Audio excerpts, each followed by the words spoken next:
And so we are here today. It's May 23rd, 2023, working with the National Park Service and Samuel Proctor Oral History Underground Railroad Project interviews. We are here with Underground Railroad descendant, Mr. Robert E. Seeley. Mr. Seeley, thank you so much for agreeing to do this follow-up interview with us.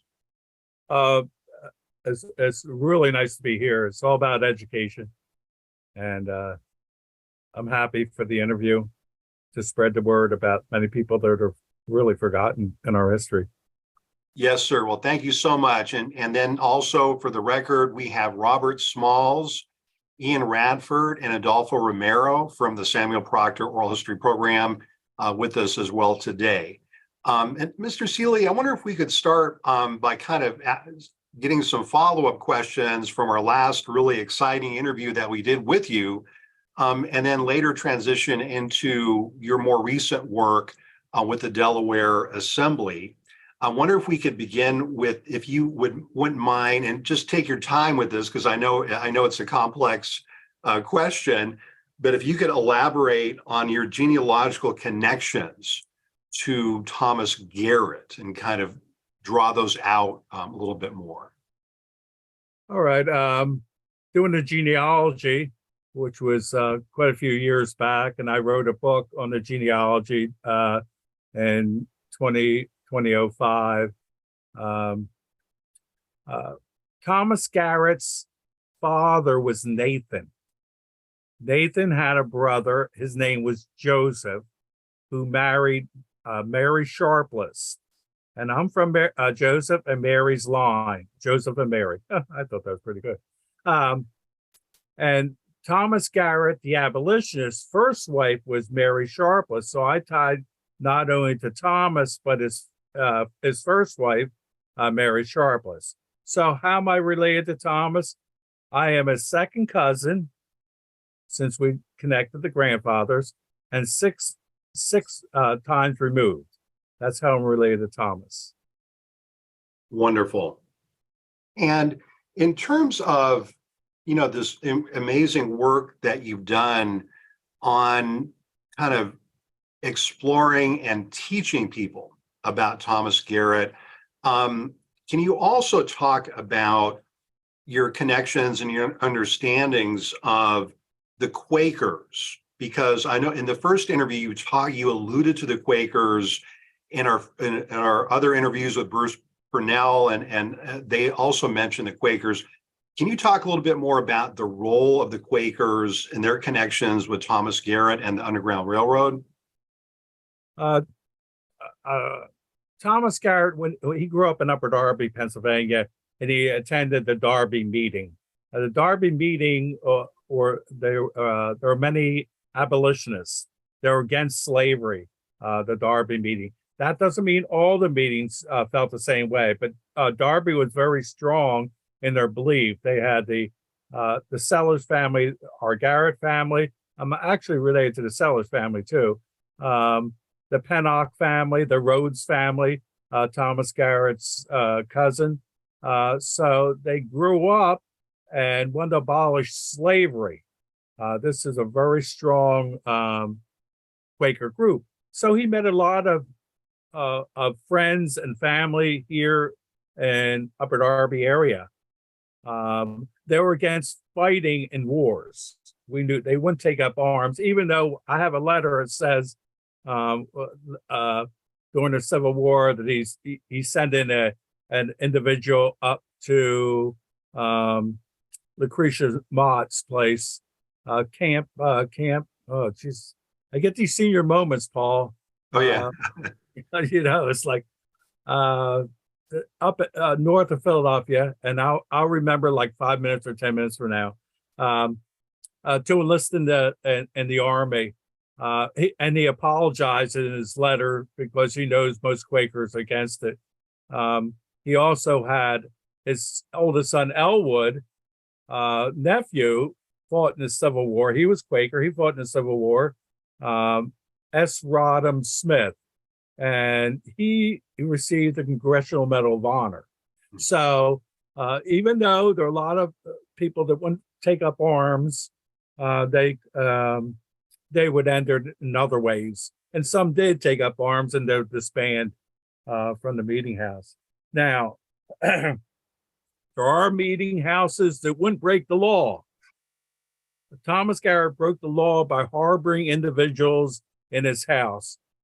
Some of the sellers did the same thing. We have letters about Samuel Rose. Some would, but some would not. They might boycott goods made in the South. They might write in newspapers. They might give money for the cause. But Thomas grew up in a very strong against slavery, help people, not just give money, not just words, but action. And then he moved down to Wilmington, Delaware, and belonged to the Wilmington Friends. And again, there are a lot of people who broke the law on the Underground Railroad from that meeting. He developed friends up here in Upper Darby, so he had a place, even though he was down. He went down 1822 to Wilmington, Delaware, and he would send people up into Pennsylvania to his friends here in Upper Darby. He would also send them right over the line to a group called Longwood, Progressive Order of Friends at Longwood, and they weren't all Quaker there, but they had the same beliefs that Thomas did. So Quakers really varied in the way to end slavery. Some refused to break the law, even though the law of the land was wrong, as God's law was the right law, and they followed the light, what they call the light. So did I answer the question? Oh, yes, because Sherry, yeah.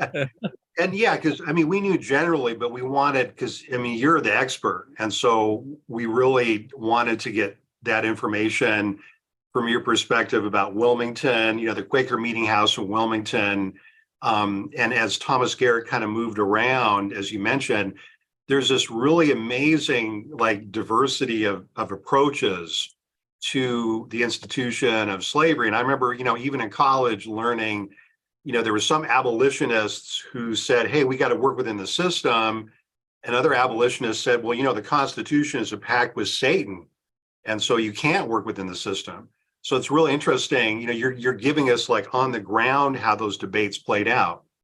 Well, it's, when Thomas was down in Wilmington and he sent it to, it's who you can trust for safety, not just for the people running to freedom on the Underground Railroad, but the ones that are helping them. So it's who you can trust. Thomas, besides the people at Longwood who helped break the law, he also had his mother's his mother's name, last name was Price. Well, his mother's brother was right outside of Westchester, and they would stop there. Again, faith and family connections to freedom, I call it. And that's how I lectured for many years. So he had faith from the Darby meeting, from Wilmington Friends meeting, and he would have connections at Longwood. Those three connections really helped the cause and kept the Underground Railroad as safe as possible. And then from there, they come into Upper Darby, and then he would write to William Still on the Vigilance Committee in Philadelphia, who recorded all this information to put families back together. That was one reason he did that. And if they caught him with that, writing that book, he probably would have been killed. But he saved the history. It's like the Bible of the Underground Railroad. I get on these tangents.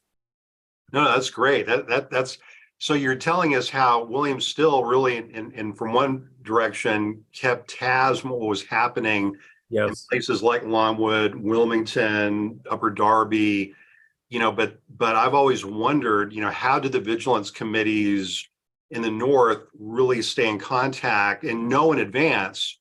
Like, for example, if, a bounty hunter was on the way, right? What you're telling us is probably the Vigilance Committee, William Still in Philadelphia, to take one example, could get that information directly from the people in the Underground Railroad in places like Longwood, Wilmington, et cetera.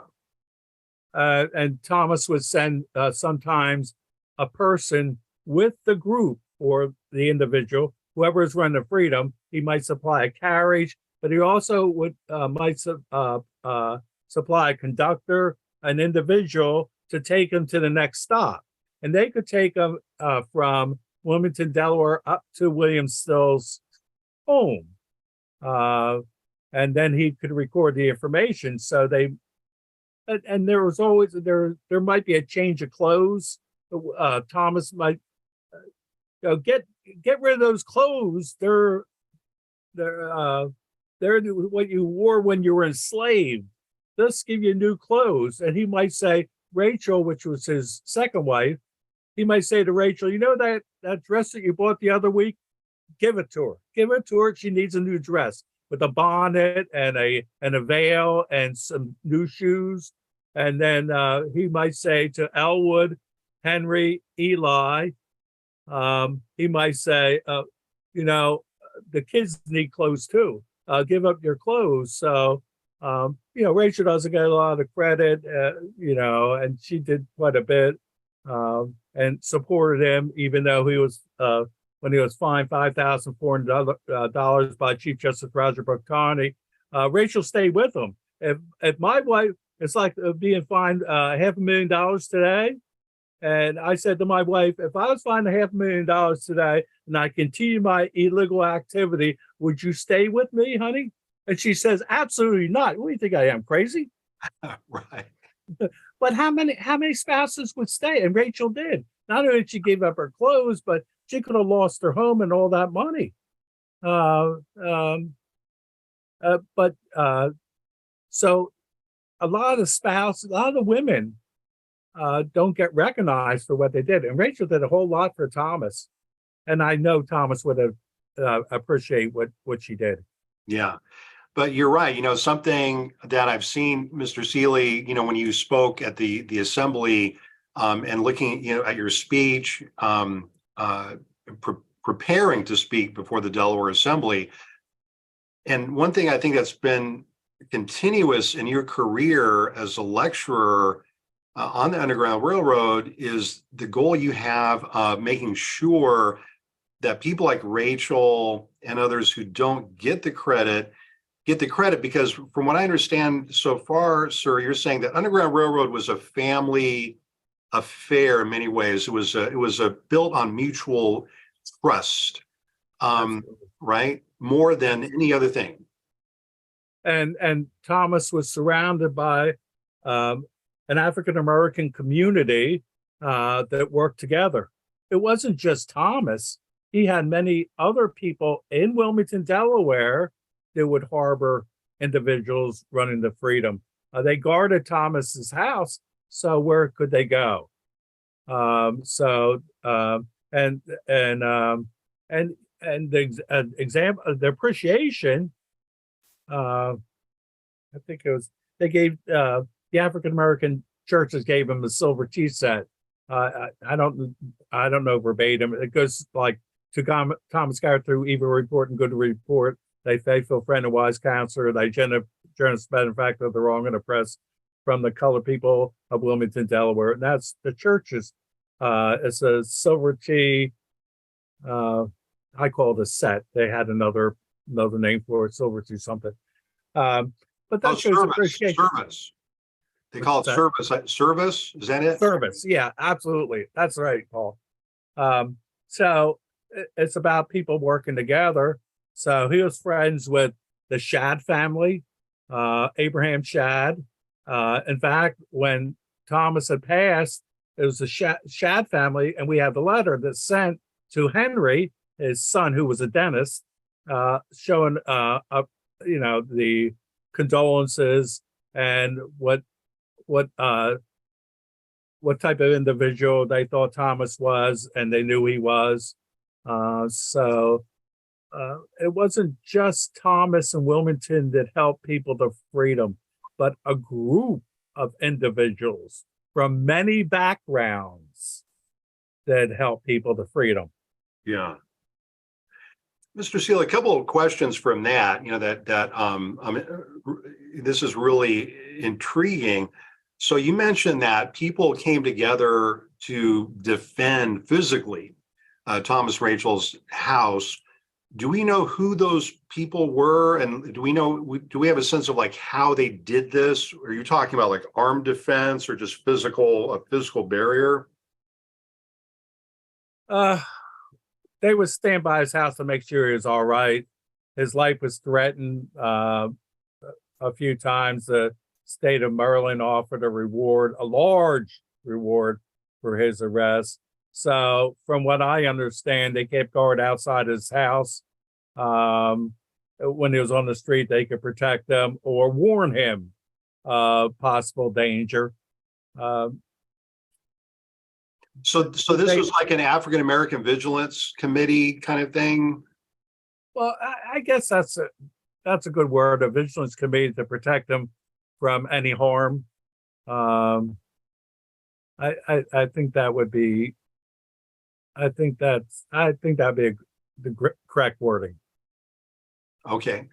And you're saying too, and we started by talking about the importance of understanding the Quakers in this, but what you educated us on is that the Quakers were very diverse within themselves, the different meetings in terms of their approach to deal with slavery or to not deal with it.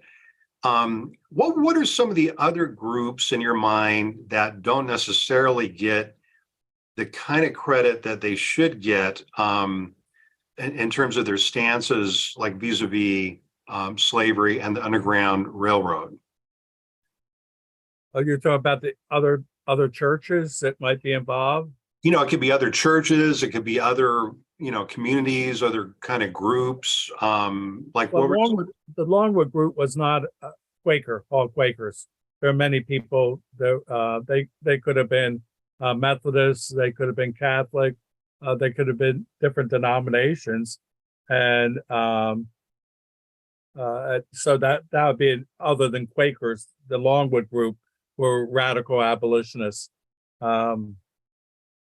Excellent. So I want to. Can I back up a little bit, Paul? Oh yeah, yeah. You talk about protection. There. I don't know if I told you a story last time. There was a gentleman, a Quaker involved with the Wilmington Friends meeting. His name was Isaac Flint, and back in 2015, we got the posthumous pardon for Samuel Burris by Governor Markell. Well, Thomas Garrett and a group gave Isaac Flint, abolitionist gold, gave him money. He dressed as a slave catcher. He played the part. Disguises were used, not just for the people running to freedom, freedom seekers, but disguises were used by abolitionists. And here's the disguise used. They dressed him up, sent him down, and and Samuel Burris, after being put in jail for a period of time and then found guilty, and he was put on the auction block, and people came to bid on Samuel Burris. So Isaac goes down and outbids everyone else. Samuel Burris didn't know Isaac Flint. And Isaac Flint went out to Samuel Burris, who was a free man, and they worked together. He worked with Thomas. He worked with John Hunt. He worked with the Austin family and many others in Delaware. So he went up to Isaac Flint went up to him and said, "You're bought with abolitionist gold." I wanted to bring that story up. I also want to bring up. Thomas lived at 227 Shipley Street, where Deltec is today. His business is right down the street. Next to Thomas's house was his attorney, John Wales, who represented him on in the trial of 1848. So he was right next door. So for freedom seekers to go from one place to the other, they needed free papers a lot of times. And John Wales could supply them, if needed, with free papers. Right behind Thomas's house, it looks like from the maps, is where Patrick Holland was. Patrick Holland rented carriages was right on the back door of Thomas's house, a nice setup. And he had a hardware business. In hardware business, he had tools. He could deliver into Pennsylvania. He could deliver down in the lower parts of Delaware. He can go into Maryland. So he make deliveries and he make pickups from the business. So I don't know if I brought that up or did I? Now, what was your question? I can't remember. Well, no, this is all really important information. You're giving us kind of like the freedom map of this network. Because it's challenging. I mean, I think as a historian, I mean, I know you grapple with this in your work as a historian too. People want to have individuals, they want to recognize like today is, Thomas Garrett Day in the city of Dover, and that's great and good. But what you're reminding us is there's this whole dense network of people that kind of step up during critical moments to do things that only they would know how to do, and that they would only know how to do because they trust their neighbor.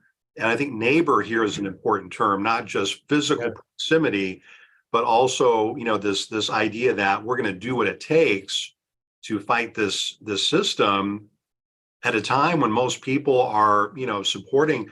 It's interesting. I want to get, if we could kind of switch gears a little bit, Mr. Seeley, and talk about the Supreme Court for a moment, because this case that Supreme Court Justice, people know Tani's name from the Dred Scott decision. But what you're doing is you're giving us a critical prehistory of this Supreme Court Justice. And could you talk a little bit about him and then the kind of the lead up into this case where he has this big impact on Thomas Garrett? Let's see. Thomas Garrett was caught in 1845. By the way, he was tried actually before that on a state trial, and he was acquitted. I think that was about 1843. Robin Kravitz has that information. I think I got that from Robin. But he was helping the Hawkins family, and the Hawkins family came into John Hunn's house, and they were caught and taken to Newcastle, Delaware. There was a judge. So Thomas went down. Somehow he got a message, I think from the sheriff's daughter, if I can recall. And Thomas hopped in his carriage and went down there to see what was happening. And Judge Booth said to Thomas that we can't hold him and everything's fine. And Thomas says, can I supply a hack, a carriage transportation? Because there were some young children and they couldn't walk that far. And Judge Booth says, sure you can. So Thomas puts him in there and into the wagon and sends him into Pennsylvania. And I'm thinking to myself, okay, so the judge in Delaware says it's okay, Thomas. So why was it brought up and why was he tried in 1848 by Chief Justice Roger Proctor when Judge Booth already said that everything's all right? So I'm saying he was unjustly put on trial. Yeah. And the judge, of course, was Chief Justice Roger Proctor. Later on the Dred Scott case, he was all pro-slavery. The jurors are all pro-slavery. It wasn't Northern jurors that were on there. It was people that owned the farms in the South, and they were going to be. It's all about money. They didn't want to lose their help. So did he have a chance? I don't think so. Should he have been brought to trial? I don't think so. So I don't think, since Judge Booth said, go ahead, you can get the hack, you can transfer them out. We have no right to hold these people. So I don't even think it should have gone to trial. And that was one of my points when I've been fighting since 2015 on 3 abolitionists. And then I think I think it was at the post office. I think it was February of 2020. The Shad family says, Bob, now Abraham Shad and the Garrett family work together. We still do. So Jan Michael from the Shad family, Grain, asked me to attend the post office dedicate the post office, Mary Ann Shad Carey. And if I could attend, I said, sure, I'll be happy to attend. And I think that was February 2020. And he introduced me to Congressman in Rochester and some other people. And in his speech, he says, I think we should get a pardon, or we should honor Thomas Garrett. The case on 2015 only had a posthumous pardon for Samuel Burris, but nothing was done about John Hunt and Thomas Garrett. So he kind of paved the way to Rochester, and then there was a break, and nothing was really done. And then Cassandra Marshall, she's state executive committee, I believe that's what. She calls Rochester and says, "What's up? It's been 2 years, and nothing has been done." So she lit the fire again, and and that's where we stand today, working with Congresswoman Rochester and Kevin Diamond, Iris Turner, and then Cassandra and Debbie Martin, who's with the city of Wilmington. She's a planner, and myself work with Congresswoman Rochester to honor Thomas Garrett with the House Resolution 180. But we need support, and we need co-sponsors. So they introduced it. I think we got together October of 2022 and put a package together on what we're going to have on the resolution. So we put that together, and they introduced it February 28th. In the meantime, Cassandra, who's on that state executive committee, Cassandra Marshall, makes contact with the state for the House and the Senate to support it, and also made contact with the city of Wilmington. So the council, city council, has had a resolution, and then Dover, both the House and the Senate have a resolution. So we're gaining support. Yeah. It could be a slow process, but don't stop talking. Don't stop talking. Right. Well, Mr. Seeley, so I want to interrupt you for a sec, because I want to make sure the listener understands the significance of what you're saying, because you're talking about Mary Ann Shad Carey, right? Yes. She was born in 1823. You're telling us that her family worked with Thomas Garrett and others on the Underground Railroad. Now you're telling us that literally 2 centuries later, because of your family's ongoing relationship to the family, the descendants of Mary Ann Shad Carey, that's what helps gets us to Senate Concurrent Resolution number 57. That's right. Which is before the Delaware State Senate, which I see you posted on your Facebook, the wonderful document. But I just think it's a remarkable thing to kind of step back and reflect on for a moment, because this is a family relationship between your family, the Garrett descendants, the descendants of the Shad family, that goes back 2 full centuries. It worked back then, and it's going to work today. Sometimes we have to help each other out. There's too many me persons today.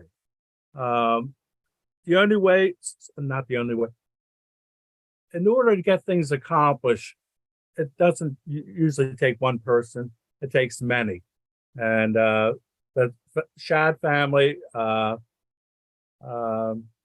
Jan Michael in his speech at the Marianne Shad Carey speech.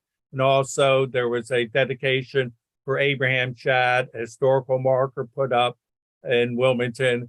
And in both speeches, he talked about honoring Thomas Garrett. Our families work together and we still work together. By the way, there was another gentleman there from the Shad family, and his name is Bruce Purnell. He was also there. And there's another Shad family member, and I can't remember his name, but I'll just say Piano. It says Shad Piano. I can't remember his name. I get these senior moments, can't remember his name. But we rejoiced. We went out for breakfast together. We prayed together. And we're still working together. It's amazing. All these years. And by the way, the Shad family would move to Westchester and then up to Canada. But staying in contact all these years is a blessing. It's a blessing for both our families. Yeah, we did an interview with Bruce Purnell, when we were up in Maryland. In fact, I think we interviewed him the day after we interviewed you. And I saw that you had posted a picture of the two of you together.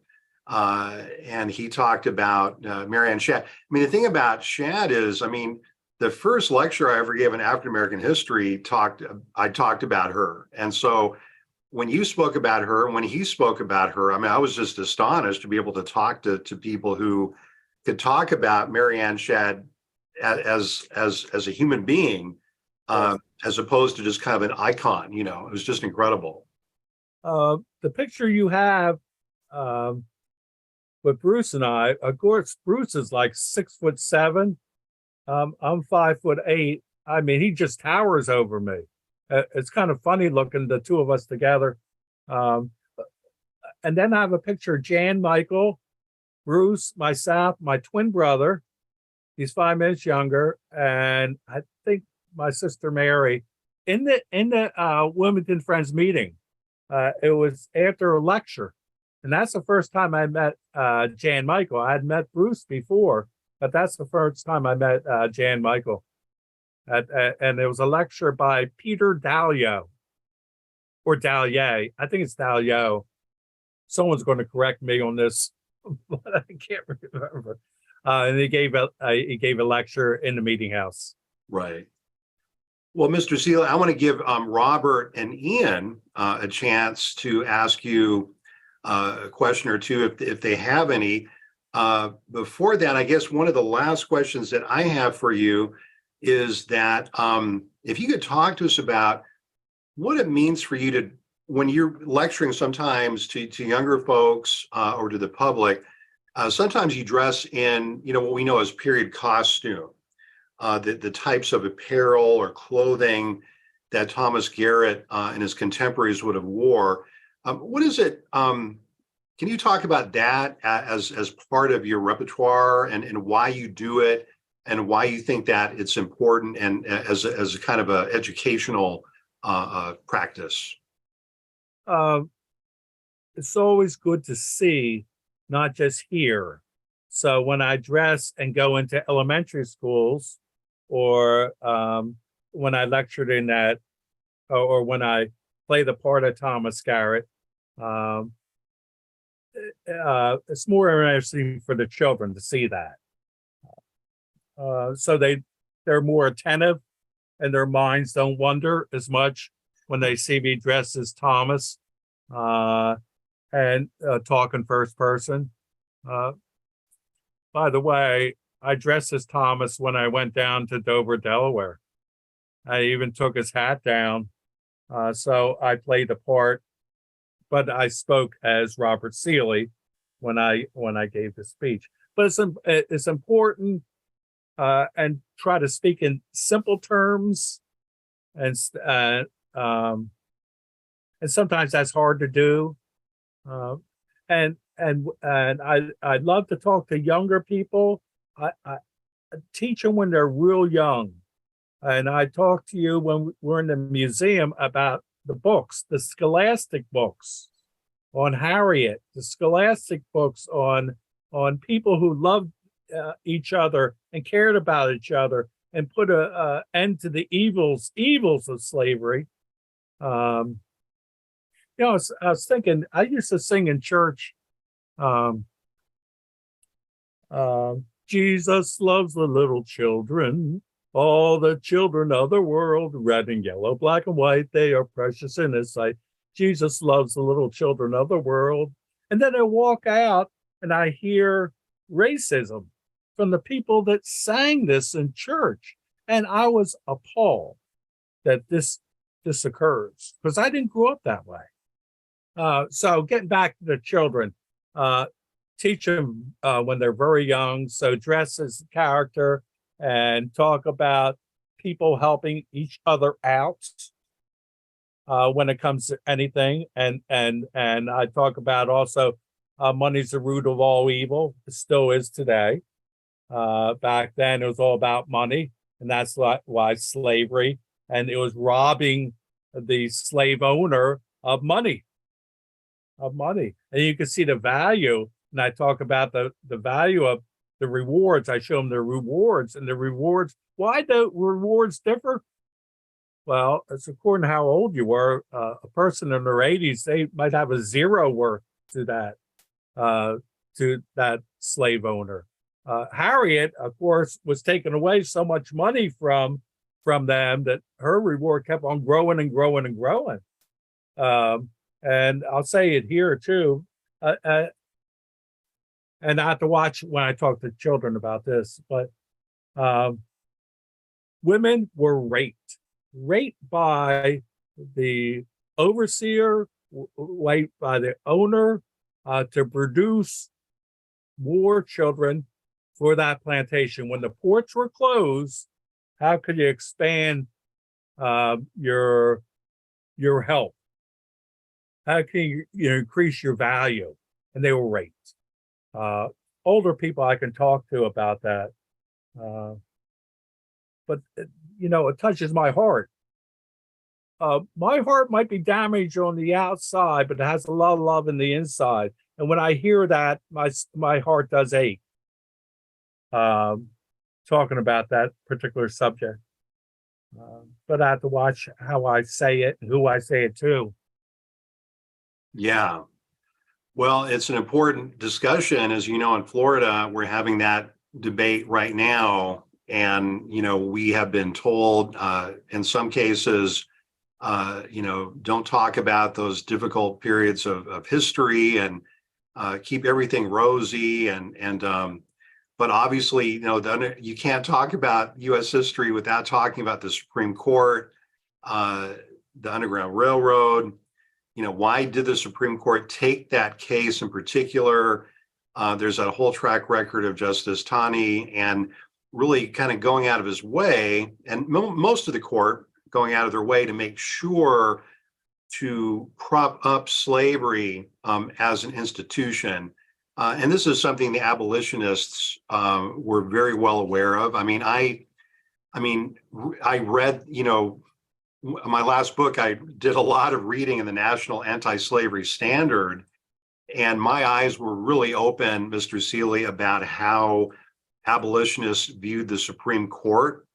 It's very different than how I was taught to see the Supreme Court, as a college student. And the thing that struck me about it was that none of the abolitionists, whether you talked about Frederick Douglass or even Wilberforce in England or others in the US, none of them really saw the Supreme Court as providing checks and balances. They saw it as propping up, the system of slavery. And it was something that just, to me, really needs to be highlighted in US history. And especially this case you're talking about, where literally the court went out of its way to financially devastate Thomas Garrett. They thought it put him out of business, but he made a speech and he said he's going to double his efforts. He's going to continue it. Tony went over and above what the maximum fine should be. I think, I can't recall the exact, but $5,400 fine was over and above what the fine should have been. And of course, Thomas got it reduced to $1,500, but it took his effort to do that. So he went over and above to disable the Underground Railroad, and it kind of didn't work. All right, it kind of backfired. Thomas just dedicated his life. He went back in 1813 when he had a vision from God, when a free black woman employed by our family was captured, and Thomas brought her back to our home in Upper Darby. And that's when he had the vision, and nothing got in his way, whether it was a trial, whether it's the death of his 3 daughters, whether it's a threat on his life, whether it's that large fine from the state of Maryland, whatever got in his way.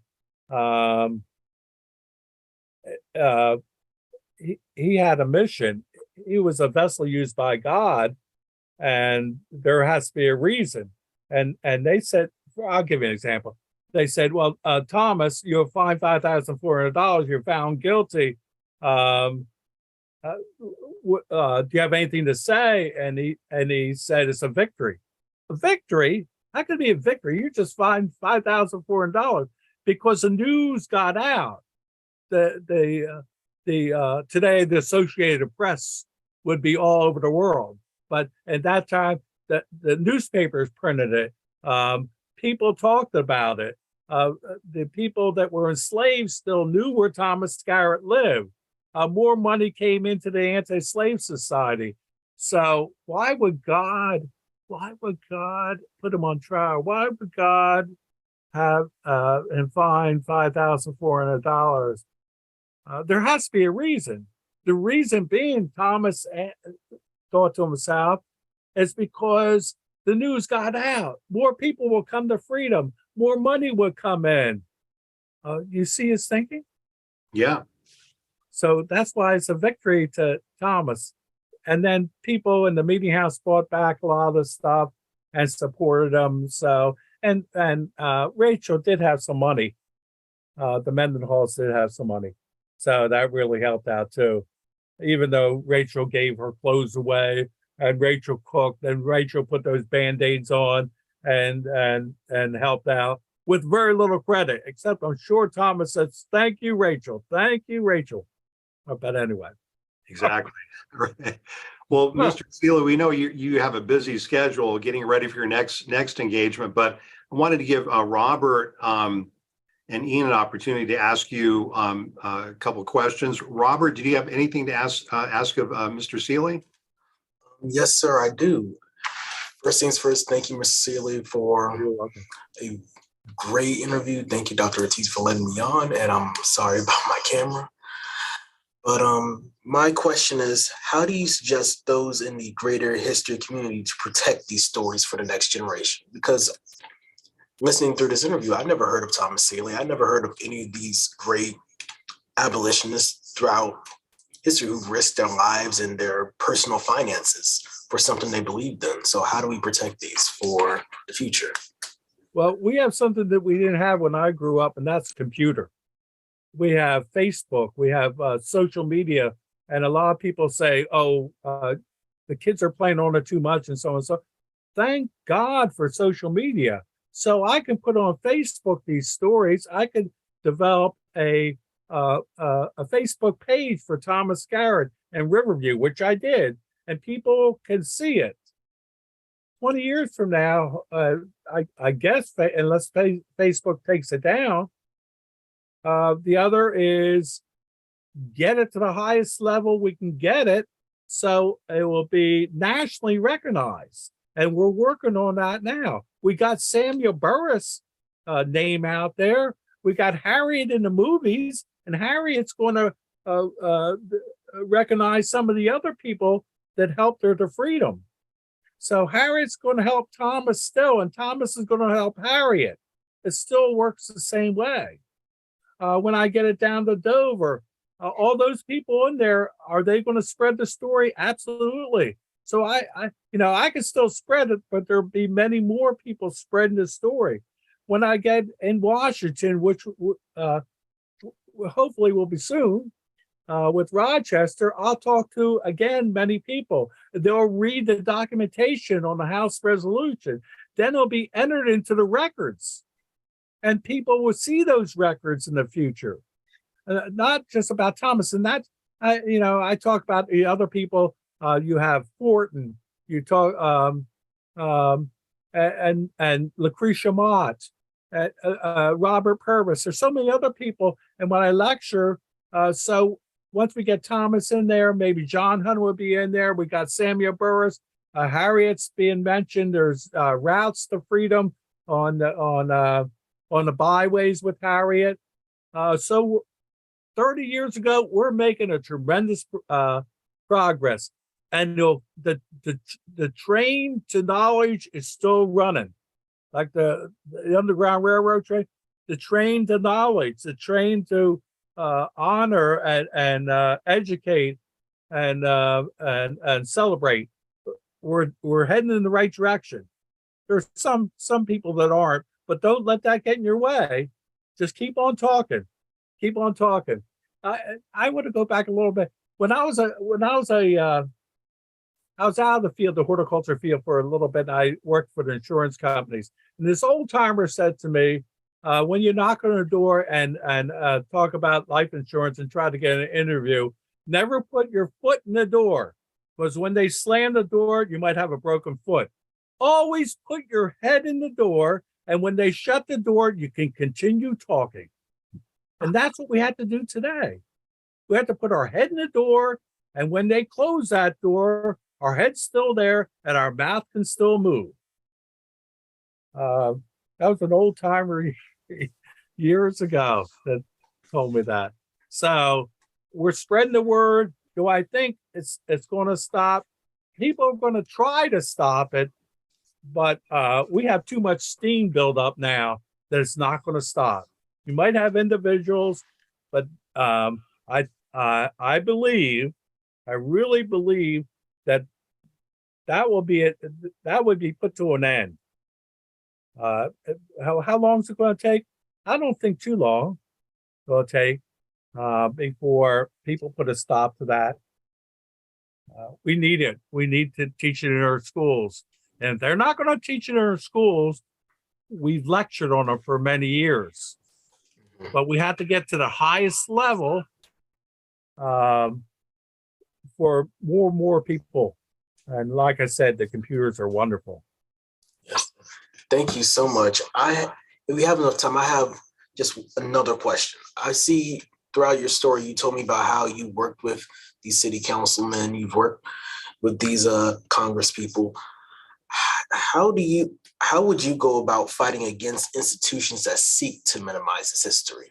So outside of just spreading the word, so within the institution, how would you go about it, like in a legislative way or trying to create allies within, say, a town hall or a city hall?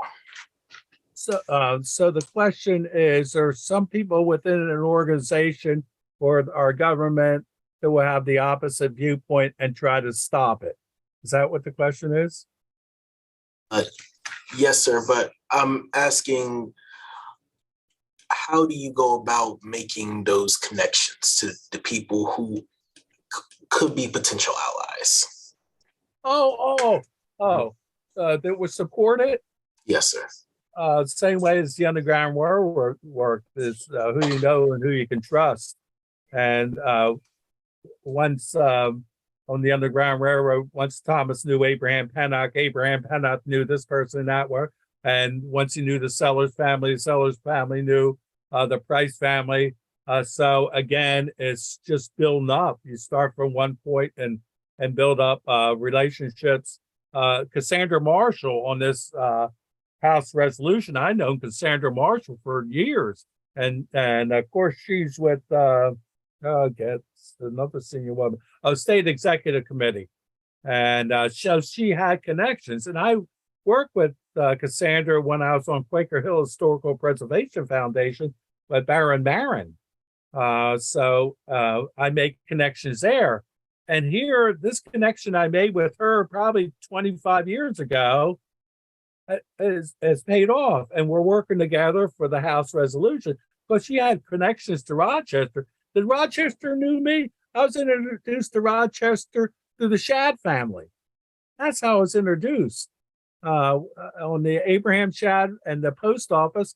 But I knew, and then Cassandra takes up after it laid for 2 years, and she gets in there and makes her connections. It's again who you know and who you can trust. And then they work with, just like the Underground Railroad work. We're working the same way today on honoring these individuals. Talking about the love story. I call it the love story of people working together. Hopefully did I answer it? Yes, sir, it did. Thank you. Oh, you're welcome. You're welcome. Ian, do you have any follow-up questions for Mr. Seeley? Yeah. Thank you, Mr. Seeley, for being here today, and thank you, Professor Ortiz, for allowing me to be on this call. So as I'm going into my senior year next year of high school, and like state legislatures, like even in Ohio, trying to limit what we can like learn in schools, what is your best approach to, if let's say I'm not allowed to learn something in school, what is your best, like how is it best for me to reach out to people to continue learning in this difficult history about the United States and like the Underground Railroad? Well, you can't get in public schools because there's rules and regulations filed. Sometimes the private schools are covering that about this part of history that should have been taught many years ago. And again, getting into the highest level we can get, and that's the federal government. And once into the federal government, it might be required for the public schools to teach it. We do have social media, and I think social media is wonderful. And here's where we can spread it, unless we wound up in a Facebook jail or the other social media. Sometimes we wind up in jail for what we say for a period of time. So it's talking to people. Again, when I was involved with Quaker Hill, we used to have Quaker Hill Historical Preservation Foundation. We used to go over to the meeting house, Wilmington Friends meeting, have kids come in, and we do crafts. We talk about the Underground Railroad, and that's fine. And hopefully when they get older, they'll remember that and spread the word. A lot of grassroots efforts there. And again, I wanted to try to get to the highest level, whether it's in the city, whether it's in the state, whether it's in our federal government. And once it gets in there, we can reach more people.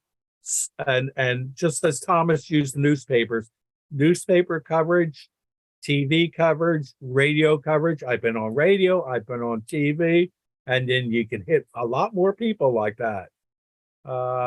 And again, keep on talking. Don't let anything get in your way, just like Thomas said, nothing got in his way. And when they win is when you keep your mouth shut. Then they win. And Thomas believed in it. I believe in it. I do what is right, not what is popular, but what is right. And that's how the abolitionists did years ago. They did what was right at all costs. They dedicated their life to put it, and I've dedicated my life many years ago to spread the word about these love stories of people working together for that were social reformers. I call them, because they also got involved, a lot of them, with the women's rights movement and other social issues. And even today, they got involved with the mental health system, which had to be, there was so much to do in getting the proper help and make sure they weren't abused in the system. So that happened. So there are many issues to get involved with. I hope I answered it. I rattled on pretty good there. Yeah, no, you did a really good job of answering the question. And to follow that up, like, what do you think the main motive is for these like state legislatures to limit what we learn in schools? Time and money. It's all about money, like it is years ago. So you have X amount of dollars to go into the educational system. So, okay, this is what we're going to teach and teach. This is what we feel is important to teach. If we add this other, this extra work on, it's going to cost more money. We have to put together a program. We have to write what has to be our lesson plans. We have to develop the lessons plans for this. It's going to cost us more money. Money is the root of all evil, as we know. And you know, it's like the IEPs, individual educational program for people with special needs, and they don't want to put them in special schools because it costs the school district more money. Do they deserve the proper education? Absolutely, they deserve it. So that's another issue. So you're down to money again. Thank you. Thank you for being here too. Well, you're in the Central Line. Do you know who was in charge of the Central Line and the Underground Railroad? Levi Coffin. Was it Levi, John P. Parker and Rankin? John Rankin? yeah, right. But there was Levi Coffin was out Oh there. yeah, Levi the Coffin. Central Yeah. Line. Thomas Garrett was involved with the Eastern Line, and you're on the Central Line. And they would go in through Michigan into Canada. Many people, Yeah. correct? Yeah, I think so. Yeah, that's where a lot of them were, I think, or the ones that went through Cincinnati at least. And come up the Mississippi? Yeah, a lot of them came through Kentucky up into Ohio area. Well, Cincinnati, yeah. So And boats were used more than walking and on and carriages. Was there trains? Do you know if there are trains out on that Central Line? I'm not exactly sure, but I think boats and walking were still very popular. Like a lot of like the people that like John P. Parker went and got himself from within Kentucky and harbored them into Ohio and up into Canada. So yeah. So people were coming on that Eastern Line up into New York, across New York into Canada, and people were coming up the Mississippi. And I say people because that's the proper term to use. Coming up the Mississippi into Ohio, maybe Michigan, then crossing over into Canada on that Central Line.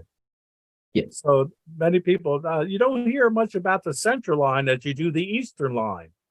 Yeah, no, I mean, it's from being from here, I don't know too much about the Eastern Line, but I know a decent amount about the Central Line just because, it's local. So, and those people on the Central Line need to be honored too. Yeah. I mainly talk about the Eastern Line and not that Central Line, but the Central Line was very important. Yes, it was. Well, thank you for your time. So, And thank you for the questions. You guys are wonderful. And that we're educating right now. And these will be taped, and 20 years from now, 40 years from now, there'll be hearing about the Underground Railroad, about important people deserve to be honored. Exactly.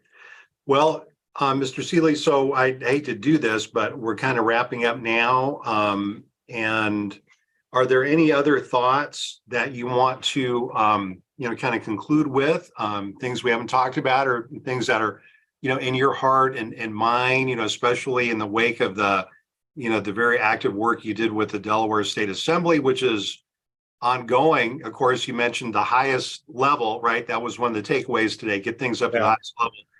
So, you work on the local level, Upper Darby, and then you talk about Wilmington, Longwood, but then the city, the state, and then the federal government to try to get acknowledgement. And that might be, as I think about Ian and Robert's questions to you, once there's federal recognition of the work of Thomas Garrett and his contemporaries, it might make it easier for educators in the state and local levels to be able to address these obstacles in education. Oh, absolutely. And I think a lot of people didn't know that Thomas Garrett and 5 other people from Longwood, a total of 10, because there's some government officials that met with President Lincoln June of 1862, and he starts drafting it the following year. And I think that might help get in because there's a connection, a one-on-one or 10-on-1 or whatever connection with Abraham Lincoln. So I think that's another important part. Let me read my last paragraph to the Senate and to the House. Oh, I'm great. not going to read the whole thing. By the way, I wrote the speech, and then when I got down there, they said, "Mr. Seeley, you only have 1 minute." So right away, I'm crossing out and underlining on what to say. So I didn't know until the last minute. You have the whole speech, but We do. And one thing I want to mention, Mr. Seeley, so we have the whole speech. You're kind enough to give it to us. And so the oral history program, and Adolfo is on the line listening. So we're putting together a social media post, and something we'll put, like you mentioned, social media, right? And Yes. so put the entire speech. Our new assistant director, Anna Hamilton, is actually working on this with some other staff. We'll put the speech and the photographs that you've been giving us about the session in the State Assembly. We'll kind of package those together in one kind of Facebook photo album, and then we'll share that with you. But we'll have the whole, we have that whole speech. So I just wanted to let you know. do you want me to read the last paragraph? Do we have time? Yeah, we have plenty of time. I want to make sure. I thought you're saying I already have that. You don't need to speak. But no, it's hard to keep me quiet, Paul. No, I would never try to cut you off. Yeah. And this is the last paragraph after I thanked everyone, and we received a standing ovation that day. Everyone got up. I mean, it was just like, what a feeling. But anyway, the conclusion was, let us continue to honor, let us continue to educate, let us continue to celebrate the many brave people traveling through or living in Delaware. They were unwavering in their pursuit of freedom and equality for all people. They worked together. And that was the conclusion of my speech. It didn't stop today. It must continue. There's many more people to talk about than just Thomas. For instance, his wife, Rachel. Yeah, exactly. Yeah. All right, Mr. Slade. So we'll go and wrap up for today.